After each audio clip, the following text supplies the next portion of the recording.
umuntu akubwiye ati igihumbi c'idolari ndagicishije muri banke umuntu aronka ngahe miliyoni 2,800 gutyo ucishije kuri marché noir miliyoni 7,700 miliyoni 7 wewe nawe uri umuntu oya tube tuvugana ukuri uri umuntu igihugu uragikunze mugabo urakunze n'amafaranga sivyo wewe ntuvuga ngo tugira amafaranga bre tugira amahoro amagara meza amagara meza n'amafaranga dusabe leta ikureho ico kintu none ibyo bintu si logique ibyo bintu ni logique twebwe dushaka ko leta itakiza cyane abo bantu naho bari mu berbe none nabanyavyaha mugabo na leta tuca twishira mu banyavyaha no twebwe natwe tuca tubakiza tuti kubera iki mwashizeho iyo systeme ituma marché noir ibaho kubwanyu mushaka kwivaho iveho kuko rega n'igihugu gihomba ifo kwivaho nka kino gihe haravugwa yuko haburi gitoro kubera ikinenge amadovize hamwe nk'ivyo muri ko muravuga byo kugwaho oya iyo nyishoro n'ibindi kuko ivy'igitoro genda bifatanya n'iyinjizwa ry'amadevize kubera ko kugira ngo devise ziboneke ifo ko haba des exportations aho no gukoresha imitwe turabe zijya produits z'u Burundi ingene zisohoka kandi muri diaspora dufise abahinga bashobora gusohora ama container n'ayandi twebwe batwemplike barabe kazi tunachapa kandi mwagumye mwese nyene nka diaspora ngo tugerageze mu dwitwa sindi umuhinga mugabo ndazi ko mfise abahinga kuva muri nord uja muri sud ushobora kugira amasaha agera kuri 2 n'indege uri mu ndege amasaha 2 bivuze ugiye ukoresheje imodoka ho ushika utevye cyane ni misi ngahe hanyuma ni gihugu kirimwe abanyagihugu bakeya miliyoni 5.5 hafi 6 kandi cyo wumva ari kinini cyane gose bivuze ko imisozi igaragara rero ni gihugu ca mbere giproduiza amakaro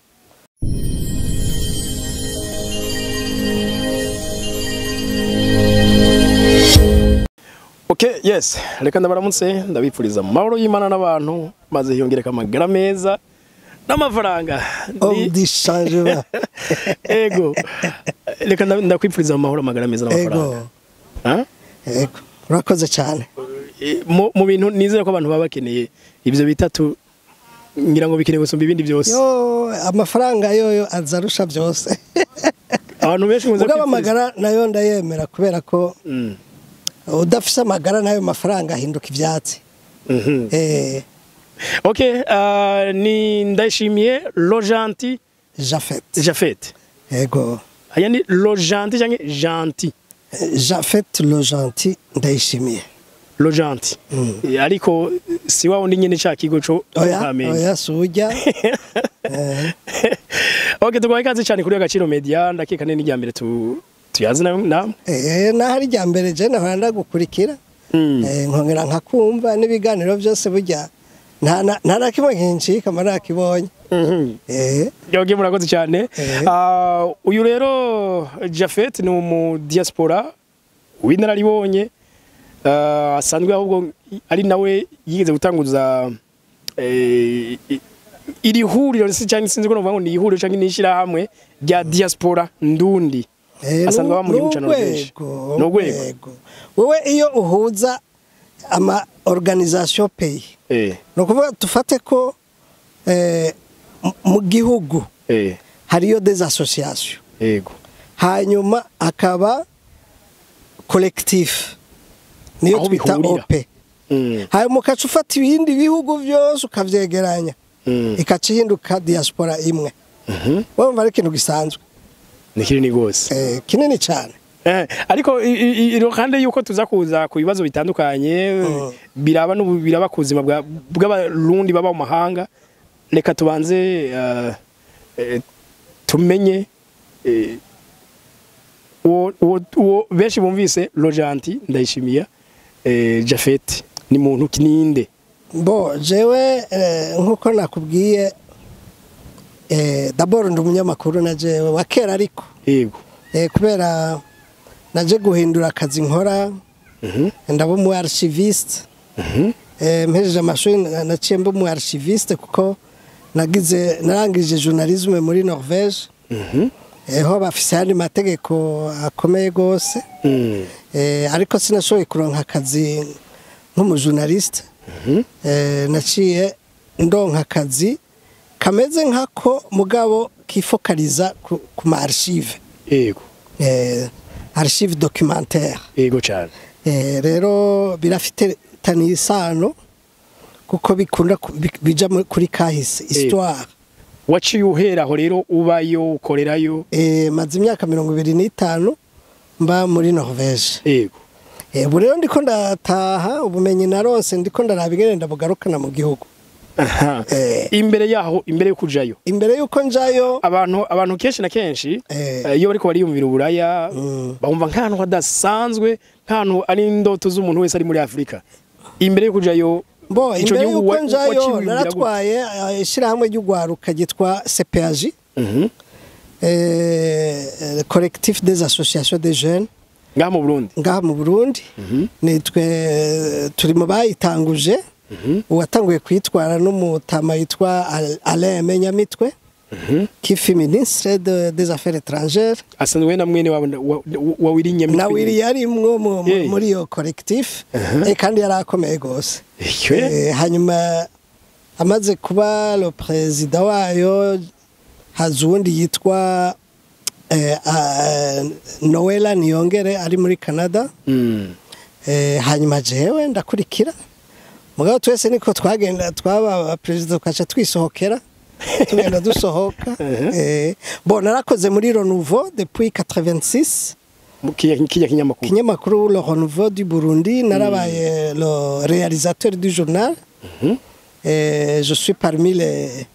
pionniers du journal hanyuma ndaba collaborateur extérieur kuri RTNB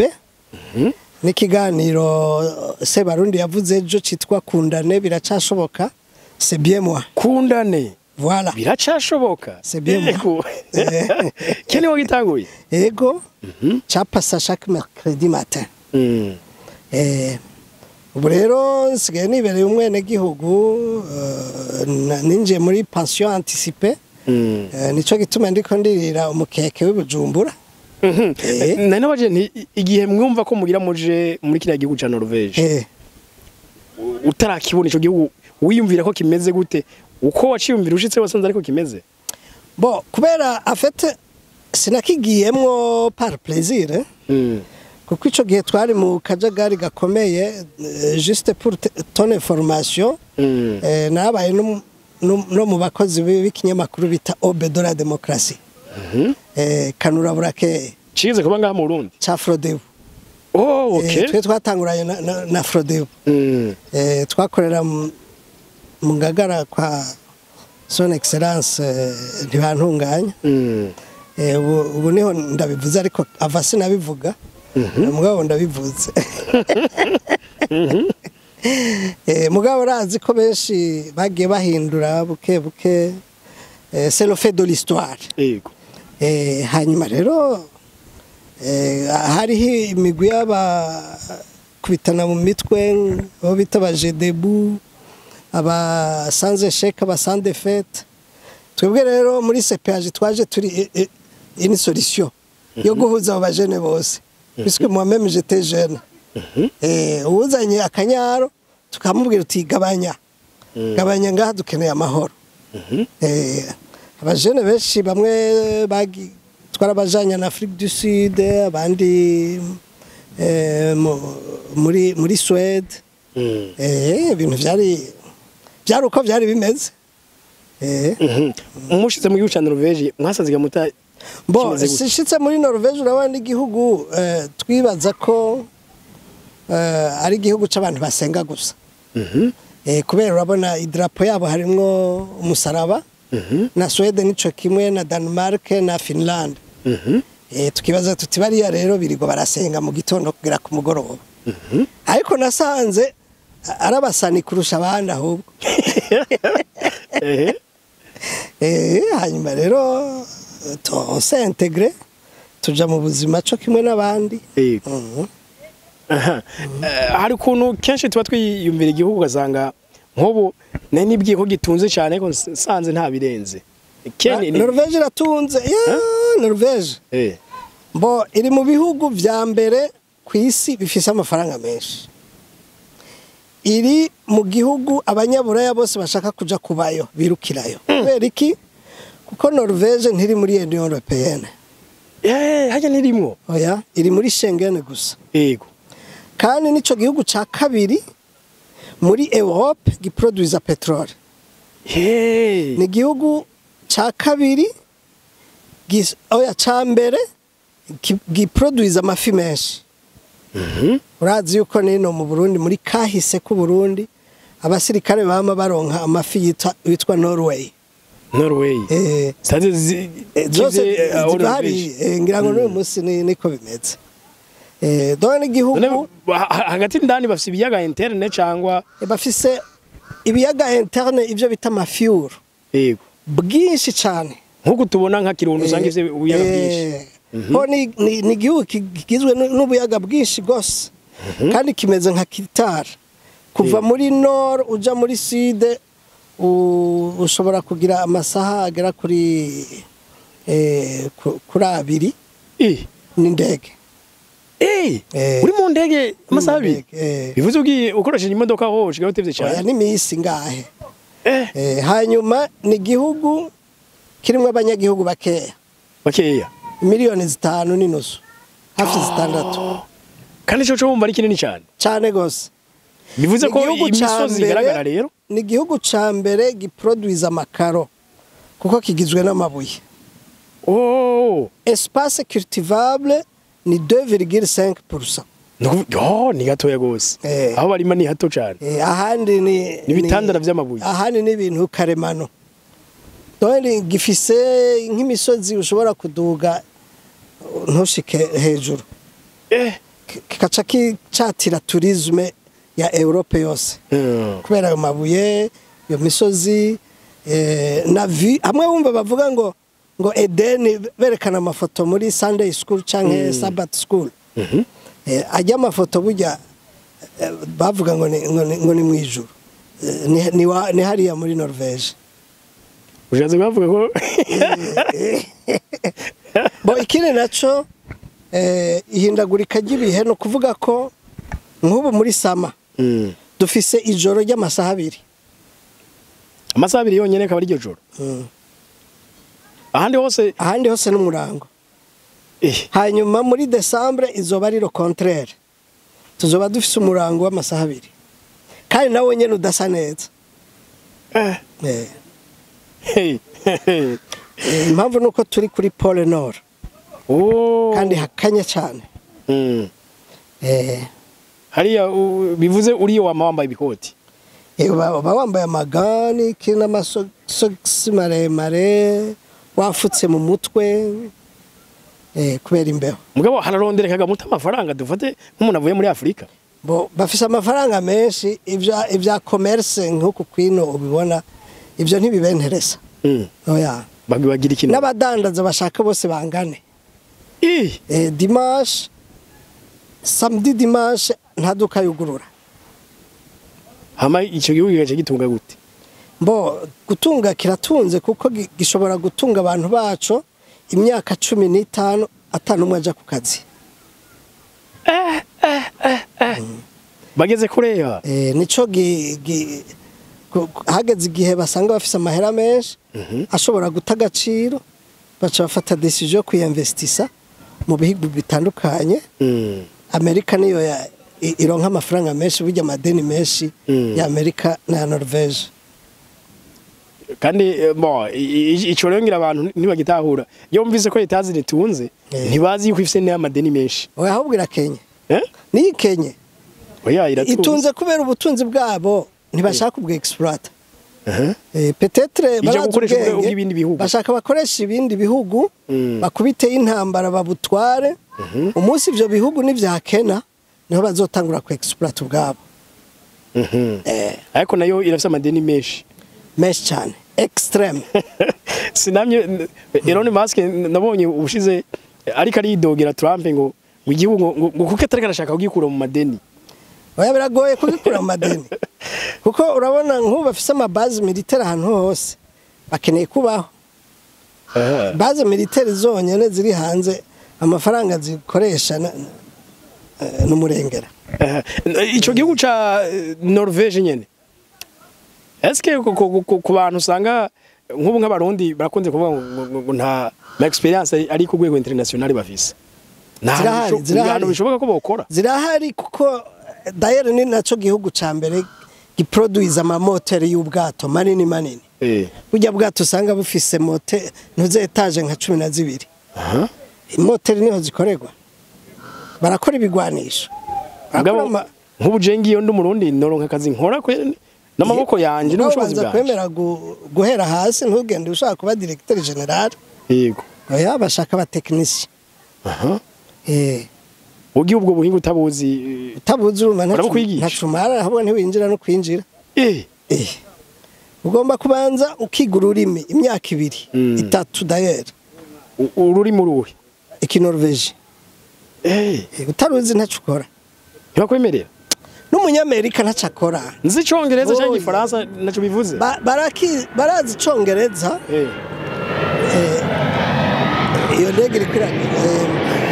Iyo ndege iri kwiranshyiramwo friend. Babonye ko nicaye Bujumbura. Okay. Mbo. Urumva barazi icongereza. Mugabo baranka kagaye. Bakubwira ati ururimi rwacu d'abord. Ushaka uzura umunyamerika ushaka uzura umwongereza ubanza kwiga ururimi rwabo. Wow. Kono kwihiteka rikomeye. Iteka nico kintu ca mbere. Kandi nanje navyemera kubera iki umuntu aza gukoresha ururimi rwiwe mu gihugu cawe.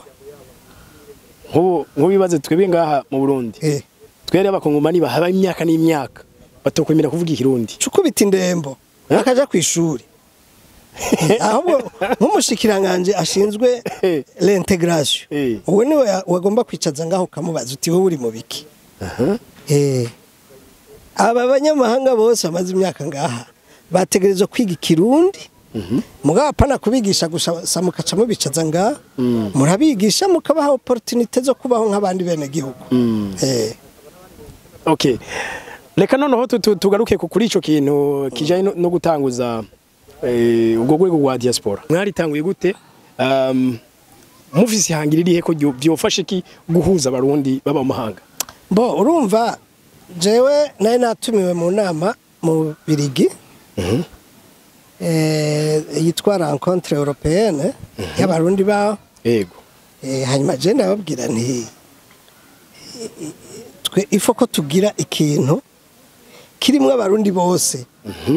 Quel que soit le continent. Continent zose zijemwe.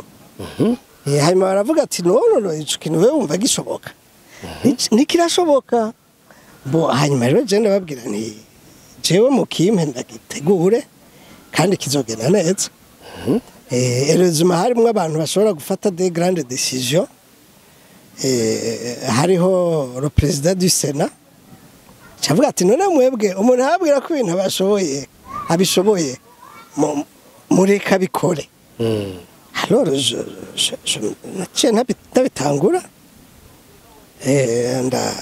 ndorganiza mpereye ku mugwi w'abarundi bari muri Belgique bita expert de la diaspora. Ndabakoranya turaganira. Uvuga barabagiyeho kera. Hanyuma turashaka n'abandi. La première conférence internationale yabereye mu gihugu mbamwe Norvège muri 2009. Kandi na leta yaho yaramfashije. Baraduhaye un soutien de 250 000 couronnes. Bituma dutumako abashinga amateka abashikiranganje b'i Burundi n'abarundi rero baserukira abandi bavuye mu bihugu bitandukanye. tuca dushinga un comité twise comité international de la diaspora ishinzwe gutegura urunani rw'abarundi baba hanze turabitegura turagendera abarundi batandukanye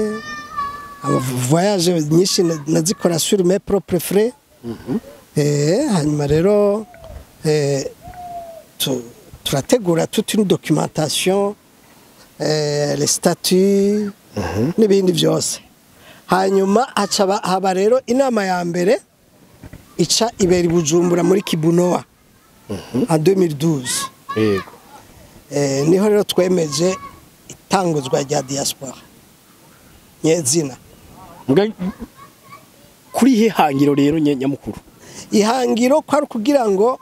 tuzane abagwizatunga abarundi batangure kugendera Burundi kandi dutangure gukorana na leta yego twishimikije ko ibindi bihugu navyo bifise ama diaspora yego hanyuma rero ico gihe Burundi bwayise conference nationale mugabo twebwe tuyita conference internationale narije mwari muvuye hatandukanye ibihugu byinshi bitandukanye nijya wumvise bavuge jo muri communication yego d'ailleurs n'uyu munsi muri politique nationale de la diaspora c'était en 2012 ubwo rero ambassadeur yavuze uyu munsi twari ko turakorana baradushigikira ibintu bigena neza diaspora biratanguye bose baca bampunda amajwi ngo ko iyo vision rije yavuye ko ngo reka tumureke atangure kuturongora cyangwa kubarongora rero ahari abantu ntihabura uruntu hariho abaci bavuga ati ibyo bintu ko bitanguye twe tutarimwo nawe ntacyo mwaserukiwe la prochaine fois namwe muze mubemo nuko rero barabavuga ko nabo bari bakwiye kuja mu ndongozi no guparticipa or mu ntango ntushobora kuronka abantu bose yego uronka bakeya gutyo ariko kugezaho abantu batangura kuvyumva mu nyuma rero niho hajaho politique nationale de la diaspora turastructura turabihinzira dukoranye na leta hanyuma leta icishiraho ico bita semaine de la diaspora ntiyabaye umunsi mugabo iyo semaine de la diaspora ikaba ntuzenya une invitation gouvernementale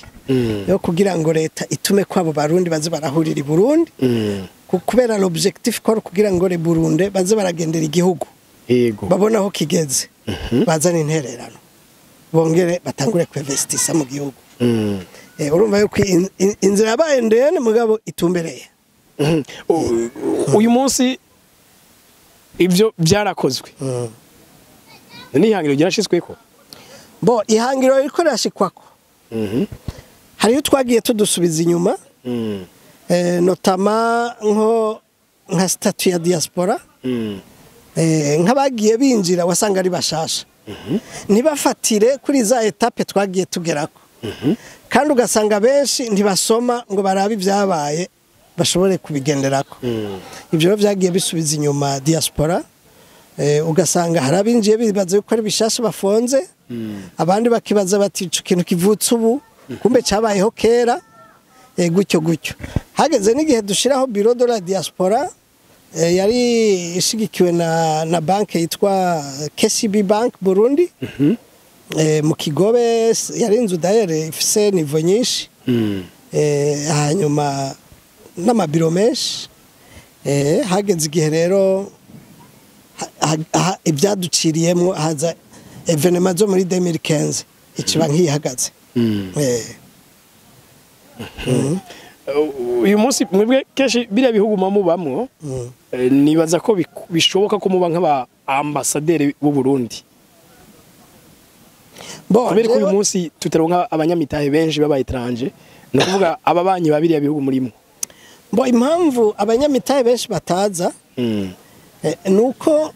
d'abord Burundi bwabwo yego kugira ngo buhe ikibanza abarundi baba hanze ni ibintu birinze gufata igihe kirekire ubu baratanguye kugururira diaspora wumvise ko n'uyu munsi navuze nti mbega kubera iki tutari muri constitution y'igihugu kijyana kibajoje kugira ngo bumve yuko ikindi gihe nihagera ko bahinyanyura ntibaze bibagire kukenseramwo kuko karafise ico gasobanura kuko ntushobora gutora indongozi muri diaspora ya 9e je crois 6e province ubu twagize 6e donc dufite intara zitanu mu Burundi kibiya gatandatu iri rashobora kuba intara gatandatu ubu ntishoboka kuko diaspora yamaze kuba une diaspora de droit Burundi naho irimwe abarundi bo hanze ugerageje kuraba amategeko bugeragoye aragoye iyo agrema ibaye i Burundi burya hariho n'ibindi bintu bica vyemplika none ico gihe vyari kugenda gute abo n'abarundi ariko nibaba mu Burundi kandi baba mu bihugu byinshi bitandukanye mu Burundi nico gihugu kiza kubahuza none bari kwisunga amategeko wewe wari wambajije uti reka tureke gusubira mu bintu bidusubiza inyuma ivyo reka tubireke turabe bitwavansa kuko twabisavye yuko higwa iyindi structure imeze neza twoza turagenderako kandi wabonye ko bavyemeye bavuze bati ubu structure zihari harimo agahazi reka ibintu bisubirwemo biryohogwe neza kuko ivyagiye bihaca inyuma ya 2015 ni vyinshi daile nagomba nsabe n'abarundi badukurikira batekane ko nemeye kuja mu bahumure dushaka tuze turakora neza kugira ngo turabe yuko diaspora ija kuri raye umurundi wese yumvamwo wo hanze ndazi utuntu twinshi tudahuza uyu canke uriya nico gituma burya navuze nti structure ni vyiza yuko yigwa neza akaba structure ituma umurundi wese yumva yuko atekaniwe kandi ntibikumire kuko umurongozi ahari yashizweho biciye mu matora yaciye mu matora rero tugomba kumushigikira kugira ngo iyi diaspora ifate forme nziza umurundi wese yumve yuko ibintu bimeze neza n'ahandi wikumiriye no kuvuga yuko ubo ivyo decision dufata ziza zikuraba wewe ubujua la chaise vide nkunde nakubaze kano kabazo igihugu c'Ubufaransa kiri mu bihugu bitoya kabisa ariko gifite influence nini ku isi kimwe mu vyagifashije kugira ama influence no bagifasha shubatse nk'ivyo ngira no kugira ngo na mega media shubatse ibinyamakuru binini bigifasha influence ku isi nibaza ngira uko birikoze cyo kiri mu bihugu vya mbere bifite ibinyamakuru byinshi kandi binini cyane none diaspora nk'abarahuye ubumenyi bo reka ndagifatanye niki ngaho hiyo gatoya muri ivyo bihugu vya Togo vya Ghana vya aba diaspora baho barimve badavuga ati kuki gihe cyose tugumizwa inyuma nkaho mengo naco dushoboye kubera ko tutarabazungu reka natwe twifashe hariho urunyamakuru nabo nyine batanguje harimo base wa Mbappe babakinyi ba Pogba n'abandi abavyeyi babo n'abajya bahungu babo bose bari muri diaspora batanguje uruntu rwitwa New World TV ubu n'uruntu runini cyane mbere gwanatse n'isoko cyane za Star Times za Canal Plus muri vyinshi eske la diaspora uruhara rwanyu rungana iki mu gufasha igihugu cyanyu bo ngira ngo ugerageje kuraba teme bariko barakorerako harimo ikintu ca cohesion yego iyo abantu bagiye hamwe bagera kuri vyinshi peut-être approche bakoresha irakeneye amélioration yego mugabo le thème en soi simbi kuko iyo mumaze kumvikana sur les termes kugira ngo mushobore kubaka ikintu n'ibindi vyumviro bice bitangura kuza nk'ico kintu ca media ni ikintu kidufasha muri canalisation des idées abantu bakamenya ibi canke biriya biba biriko birakogwa bo ugerageje kuraba nk'ubu hari habo twavuganye bitwa Dikobu TV hariho izi Zairebe ababona abamambre ba diaspora aya ma media menshi turabe arafise base à l'extérieur na gaciro media washakirimo na gaciro media nubana kwirimo ubu no kubwira yuko abamambre ba diaspora batanguye gufata iyindi era ntibagira ubwoba ariko kuko ubu turatanguye kuza kandi iciza nuko son excellence ejo yaravuze ati ubu rero tugomba tubugurura imiryango dukorane urabona rero nk'abajene batigeze bavukira mu Burundi par exemple je barantangaje binjiye mu Burundi kuraba ubwo Burundi bwitwa yuko ari ubwiwabo abo nararavye amazu bubatse hariya muri Gasekebuye no Nyabugete yego naragize ubwoba abasi babana nazana ubwa mbere binjiye mu bihugu none bubatse ibintu nk'ibi no kuvuga yuko turafise une jeunesse iri kwirafatiye n'inzira iteye ubwoba nibo dukwiriye gushigike je urabona je niko ndagenda yaje twe turiko turava ku rubuga mugo tuve ku rubuga duciye inzira abandi bagomba gukurikira mbo nk'ico kintu rero uri kuravuga kizotuma diaspora basigara babona yuko ari une solution du développement nk'ubu hajya wabonye twavugaye n'ujya muntu wo muri berbe ega nuko tuzi amahera twinjiza ukwangana twe turiyemera ngira mu Burundi arutayo abantu abafasha Burundi batanga muga nuko ataboneka dukeneye rero ko aboneka nico gituma ona insiste sur inzira chamo les statistiques mugabo na twebwe hariho ayaza mu mifuko tutarabona neza ingene iyo traçabilité yayo ija habona kuko je ndashobora kuringika amahera ibihumbi 10 or mukuza nkazanzanye ibihumbi 200 urumva nk'iyo 20000 niyo ikenewe traçabilité yoboneka gute muri ya statistique dukeneye muri leta ico nico tugomba kwiga kandi urazi ko baravuga ati amahera aca mu runywabi urumva leta ntiyakunda mugabo natwe turayisaba tuti kora uko ushoboye ubwo runywabi ntirushoboke yego kandi irashoboye kurukura ubwo runywabi twe turucamwo kuko ruhari kandi ntiruri wacu ruri ku ruhande rwa leta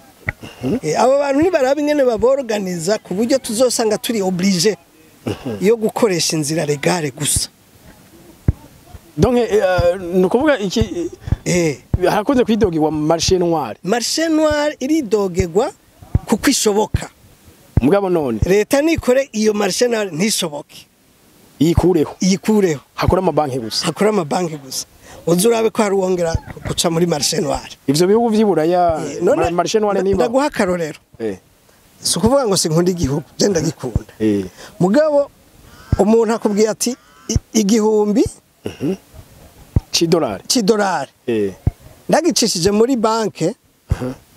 umuntu aronka ngahe miliyoni 2.8 gutyo ucishije kuri marché noir miliyoni 7 wewe nawe uri umuntu oya tube tuvugana ukuri uri umuntu igihugu uragikunze mugabo urakunze n'amafaranga sivyo wewe ntuvuga ngo kunde tugira amafaranga bre tugira amahoro amagara meza amagara meza n'amafaranga dusabe leta ikureho ico kintu none ivyo bintu si logique ivyo bintu ni logique twebwe dushaka ko leta itakiza cyane abo bantu naho bari mu berbe none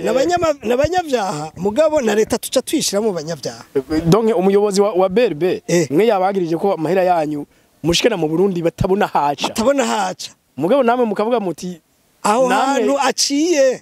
ni mwebwe muhashinzwe nibo bahashinzwe nibo bashinzwe kwa controller nibo bashinzwe kuhajera dore bakora uko bashoboye amahera aciye mu kinywabi ntashoboke mugabo ntibaze ko twakiza ngo mwebwe ngo urabona ngo no twebwe natwe tuca tubakiza tuti kubera ko mwashizeho iyo systeme ituma marché noir ibaho kubwanyu mushaka kwivaho iveho kuko rega n'igihugu gihomba ifo kwivaho nka kino gihe haravugwa yuko habura igitoro kubera ikinenge amadovize hamwe nk'ivyo muri ko muravuga byo kugwaho oya iyo nyishoro n'ibindi kuko ivy'igitoro genda bifatanya n'iyinjizwa ry'amadevize kubera ko kugira ngo devise ziboneke ifo ko haba des exportations aho no gukoresha imitwe turabe zijya produits z'u Burundi ingene zisohoka kandi muri diaspora dufise abahinga bashobora gusohora ama container n'ayandi twebwe batwemplike barabe kazi tunacapa kandi mwagumye mwese nyene nka diaspora ngo tugerageze mu diaspora sindi umuhinga mugabo ndazi ko mfise abahinga yego muri bajya abahungu bari ngaho yo hajya tufa kuvuga tuti leta yoroheje ibintu namwe murimwo urabe ingena akazi bagakora none mu ntango sinababwiye nti je mu ndeke nza n'ugwaruka murabe ingene rukunda Burundi ubu ntibasigaye bakunda Burundi cyane ndababwira nti ubu les investisseurs tuzoca tubaza ubu ntibaza n'aba investisseurs nahari bakeya mugabo naye nasabye ari akantu nani bagiye kuvuga di hariho ama message ari kuri kuma website y'ama ministre des affaires étrangères y'ibihugu byo hanze avuga ko mu Burundi hameze nabi hari intambara nibadufashe ivyo bintu biveho badufashe bavugane nabo muri cadre ya coopération bilatérale babikure ku rubuga Burundi ni igihugu kirimo amahoro ni igihugu nta ntambara irimwo mugabo je ntavyo nasomye mugabo nimba mwarabibonye babwagiriza iki bavuga ngo hari intambara tukababaza tuno iyo ntambara iri hehe mu Burundi ngo uyangura bona ngo ni yindi politique yo hejuru ngo twebwe ngo mugabo biriko wewe umva nibiki ivyo navyo bica bizibira abuzana bizibira baba gwizatunga kwinjira mu gihugu je ni benshi maze kwenteresa mugabo bakaca bambwira ati reka turabe ku rubuga uko bimeze ngo bakaca bamangwe hera ora ushaka tujana ahantu hameze gutya ahubwo no yasuko bimeze ivyo nivyakera ngo yango raba date babishiriyeko donc ivyo ni ibintu ushobora gukugwa muri cadre ya coopération bilatérale urumva rero burya hari ibyo badusaba natwe tukabasaba ibindi hanyuma tugakorana neza muri ya politique nationale de la diaspora Jafete je numva no bashimira akoze cyane ariko ntunyima amafaranga numvise yuko utanga amagara meza ugatanga n'amafaranga oya ibyo bitangwa n'Imana bo Imana iguha amahoro ikaguha n'amafaranga itanga amahoro n'amagara ibisige nawe ucu ugenda birondere nta kundi none ndakugire gute turagushimiye cyane reka kandi tunashimire n'abafashe umwanya badukurikira tuzohure mu biganiro by'ubutaha mwari kumwe naho ndishanyuma kuri Agaciro Media bye bye